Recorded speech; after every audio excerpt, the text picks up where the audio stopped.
We should regularly wash our hands with soap and water and avoid touching our face with our hands.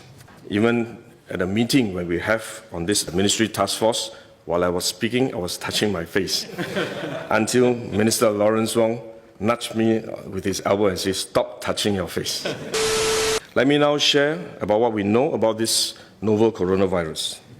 This virus comes from the family of coronavirus, which includes other viruses such as MERS and SARS, as well as the milder variants causing common cold. The medical consensus at this moment is that the novel coronavirus is more transmissible but appears less deadly than SARS. Evidence suggests that the rate of human-to-human transmission of this virus appears to be higher than that of SARS. For now, the evidence also suggests that transmission is mostly via droplets.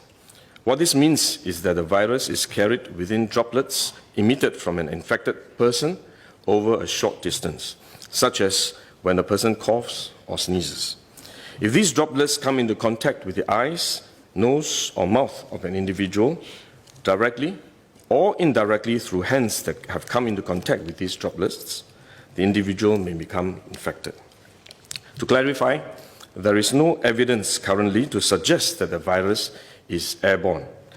There are other viruses, such as the chickenpox, which can easily be transported via air currents and do not require droplets to contact the eyes or nose.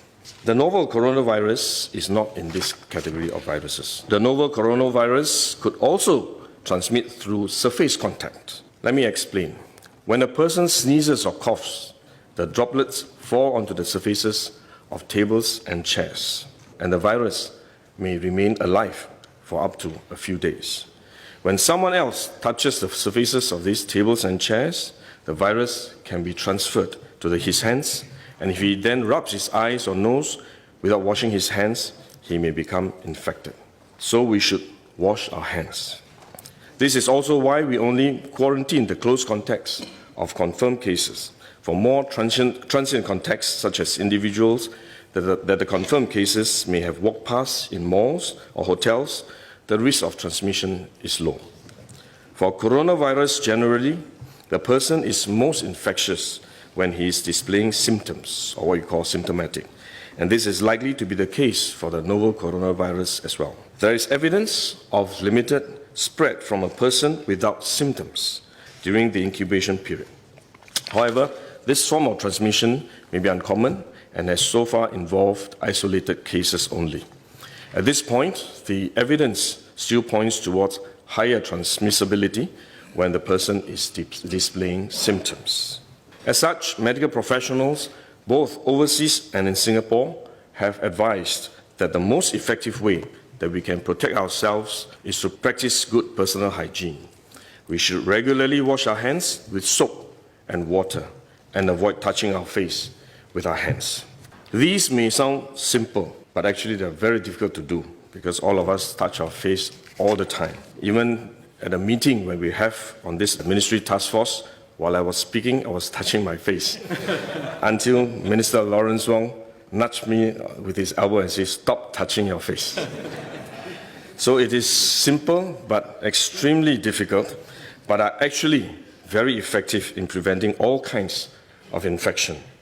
Potential infection from asymptomatic persons, in fact, is less likely to be from coughing or sneezing directly because they don't have symptoms. They are not sneezing or coughing, but more likely by touching contaminated surfaces, for which masks offer no protection. Wearing a mask when we are well often gives us a false sense of security instead, and we are more likely to touch our faces when we constantly adjust our masks, which is one way the disease spreads. At the same time, we need to protect others, our loved ones, friends, colleagues, and fellow Singaporeans that we come into contact with. If we are sick, we should rest and recover at home as far as possible. If we do need to go out to see a doctor, for example, we should wear a surgical mask to protect others. So this is when mask is needed, when we are unwell and have to go out.